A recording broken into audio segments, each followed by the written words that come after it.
পর্যন্ত কোনো মুসলমানকে দেখিনি ঈদের দিনে মসজিদের সামনে মাইক চালিয়ে দিয়ে নাচছে। আমরা যাকে লাউ বলি ওরা বলে কদু, আমরা যাকে লাউ বলি ওরা বলে কদু, আর ওরা যাকে দরবেশ বলে আমরা বলি সাধু। আর ওরা যাকে দরবেশ বলে আমরা বলি সাধু। মাকে টলিতে তুলে দিয়ে মদ খেয়ে নাচতে নাচতে যাচ্ছে, বলে আসছে বছর নাকি আবার হবে।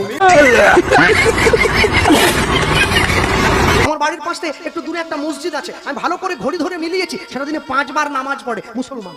একদিন, দুদিন, 3 দিন, পুরো 1 সপ্তাহ মিলিয়েছি ওদের নামাজের সময়টা।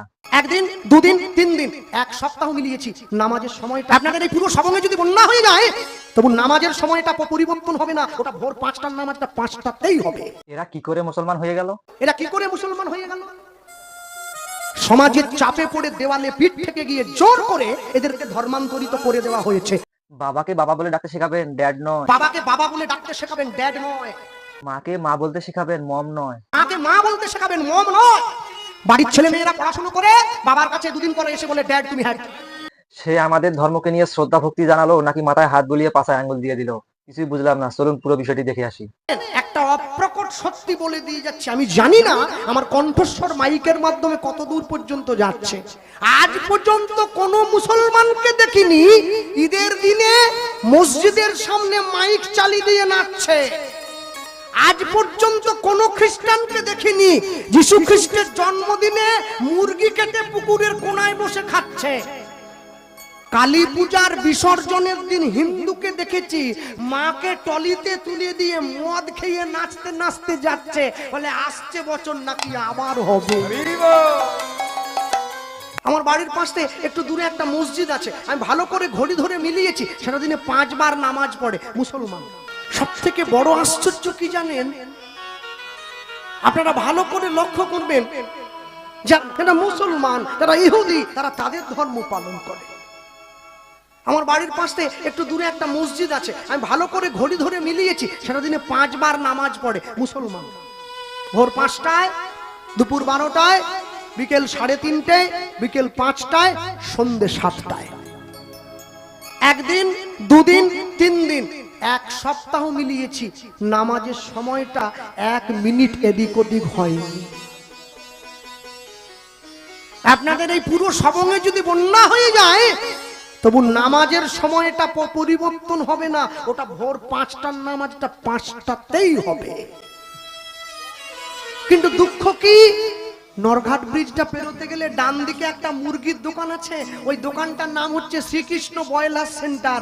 গোটা 110, কাটা 220। আমার কষ্ট হয়, তোমার নাম নিয়ে মানুষ কসাইখানা খুলে ফেলেছে। 1 মাস ওরা রোজা পালন করে, সকালবেলা সূর্য ওঠার আগে মুখটা ধুয়ে নেয়, একটুখানি খেয়ে নেয়, সারাদিন উপবাস না খেয়ে থাকে। সন্ধ্যেবেলা একটু জল আর খেজুর খেয়ে উপবাসটা ভঙ্গ করে। পরে কি খাবে সেটা বড় কথা নয়। রোজা নিয়ে শ্রদ্ধা ভক্তিটা খুব ভালোই লাগলো, পরবর্তীতে কি বলে চলুন শুনে আসি।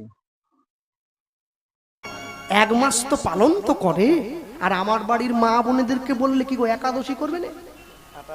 বলে না, এবারটা হবে না, পরের বারটা হবে। আমি কি একাদশী? বাকিরা সবাই দোষী, সবাইকে নিয়ে মরবো। ওরা সময় করে নামাজটা পড়ে, আর আমার বাড়ির মায়েরা বোনেরা সময় করে পরনিন্দা পরচর্চা নিয়ে ব্যস্ত হয়ে থাকে। একটা অপ্রকট সত্যি বলে দিয়ে যাচ্ছে, আমি জানি না আমার কণ্ঠস্বর মাইকের মাধ্যমে কত দূর পর্যন্ত যাচ্ছে। আজকে আমার আপনার বাড়ির পাশে সবং, তেমাথানি, ওইদিকে কি সবার এড়াল, বুড়াল, খেপাল যা আছে, আমার রাধামনপুর, পুরুলিয়া, বাঁকুড়া, মেদিনীপুর, মুর্শিদাবাদ, কলকাতা, উত্তর 24 পরগনা, দক্ষিণ 24 পরগনা, ঝাড়খণ্ড, বিহার, যত জায়গা আছে, আমার আপনার বাড়ির পাশে আপনারা যে মুসলমান ভাইদেরকে দেখছেন, এই মুসলমানরা কেউ আরব থেকে আসেনি, এরা কেউ ইরাক থেকে আসেনি। আরবের মুসলমান বাংলা বলতে পারে না, ইরাকের ইসলামরা বাংলা বলতে জানে না। দেখবেন এরা আমাদের মতো বাংলায় কথা বলছে, বাঙালির সঙ্গে অনেক রীতিনীতিতে মিল আছে এদের। তাহলে বলুন এরা কি করে মুসলমান হয়ে গেল? সমাজের চাপে পড়ে দেওয়ালে পিঠ থেকে গিয়ে জোর করে এদেরকে ধর্মান্তরিত করে দেওয়া হয়েছে, যেটা বাংলাদেশে হচ্ছে। খবর তো দেখছেন নিত্য টিভিতে, আমার আপনার বাড়ির সামনে সেই দিনটা এসে পড়েছে। এখনো যদি শুধরাতে চান, এখনো বলছি সময় আছে। নিজের বাড়ির ছেলে মেয়েগুলোকে বাবাকে বাবা বলে ডাকতে শেখাবেন, ড্যাড নয়। মাকে মা বলতে শেখাবেন, মম নয়। বাড়ির ছেলে মেয়েরা পড়াশুনো করে বাবার কাছে দুদিন পরে এসে বলে ড্যাড তুমি হ্যাড, তাড়িয়ে দেবে বাড়ির থেকে।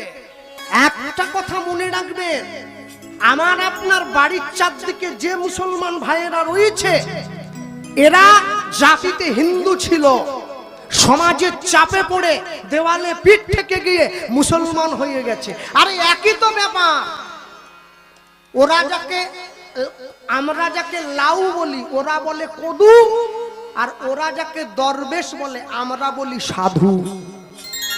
আমরা যাকে বাবা বলি ওরা বলে আব্বা জান, আর আমরা যাকে কীর্তন বলি ওরা বলে আজান। সব সময় মনে রাখবে, মানুষ হয়ে জন্ম নিয়েছেন। কেন জানেন?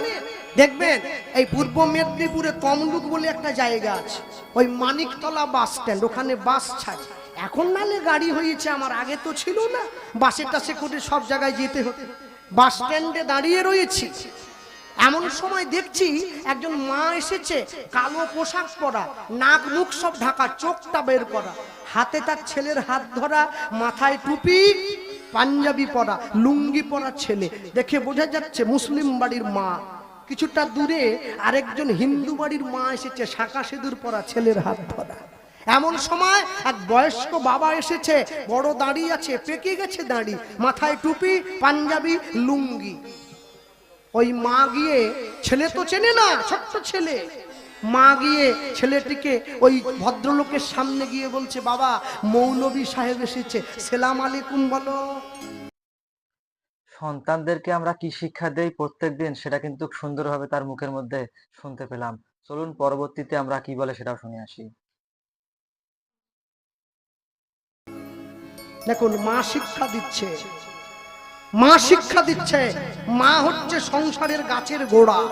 মা যখনই শিক্ষা দিল, ছেলে গিয়ে বলছে সেলাম আলাইকুম। আর ওই মৌলভী সাহেব ছেলেটাকে বুকে জড়িয়ে ধরেছে, বাবা দীর্ঘজীবী হ, ওয়ালাইকুম সালাম। আর এমন সময় হিন্দু বাড়ির ছেলেটা কাঁদছে, কুড়কুড়ি খাবে, ওর মা দূর থেকে আমার দিকে আঙুল বাড়াচ্ছে, ধুতি পরে আছে। ওর মা ওই ছেলেটাকে শেখাচ্ছে, আর একবার যদি কাঁদিস, ওই দেখ হিন্দু ধর্মের একটা বৈষ্ণব দাঁড়িয়ে আছে, ওকে ধরিয়ে দেব, ঝোলায় করে পুড়ে নিয়ে বাড়ি চলে যাবে। আমি অবাক হয়ে গেলাম, এই তো আমার দেশ। এক ধর্মের মা শেখাচ্ছে তার ধর্মের সাধুকে দেখলে ভালোবাসবে, আরেক ধর্মের মা শেখাচ্ছে বৈষ্ণব দেখলেই পিটাবে। কি উন্নতি হয়েছে দেশটার! এই দেশের আশা করিনি আমরা। ভারত আবার জগৎ সভায় শ্রেষ্ঠ আসন লবে কবে? যেদিন মানুষের সঙ্গে মানুষের গান হয়, প্রাণের সঙ্গে প্রাণটা মিশে যাবে। ভক্তমণ্ডলী মায়েরা, আমাদের বাড়ির থেকে একদম সামনে দুটো তিনটে বাড়ির পরেই একটা মুসলমান বাড়ি আছে। ওদের বাড়িতে দুটো ছেলে আছে, বড়টার নাম রোহিত, ছোটটার নাম সোহেল। আমি যখন বাড়িতে মাঝে মাঝে পদটা গাই, ওটা দরজার বাইরে দাঁড়ায়। কিরে কে শুনেছিস? দাদা আরেকবার গাও দেখি। ওরা পড়াশুনো করছে, শিক্ষিত ছেলে। আর এইটা শুনবে? বলে হ্যাঁ, ওই গানটা আমাদের বড্ড ভালো লাগে। কেন মনে হয় তোমাদের ঠাকুর আমাদেরকে হাত বাড়িয়ে ডাকছে। আমি অবাক হয়ে যাই। ওরা মুসলমান হয়ে হিন্দু ধর্মের ভগবানের ভাষা বুঝে গেল, আমি বাঙালি হয়ে ঘরে দরজা দিয়ে বসে টিভি সিরিয়ালটা চালিয়ে দিই। এটাই তো আমার সঙ্গে ওদের তফাৎ। ভগবানের প্রসাদ পেতে বসেছে, সেইখানে পর্যন্ত পরের আলোচনা করছি। এ প্রসাদ মানে শুধু পেট ভরানো, আর কিছু না। প্রসাদের থালায় যখন বসবেন, প্রসাদটা শুরু করার আগে যারা ভোজন দিতে জানে না, তারা প্রসাদের কাছে প্রেম চাইবে। থালা থেকে প্রসাদটা হাতে নিয়ে কৃষ্ণ প্রেম চাইতে হয়, যে তুমি আমায় প্রেম দাও।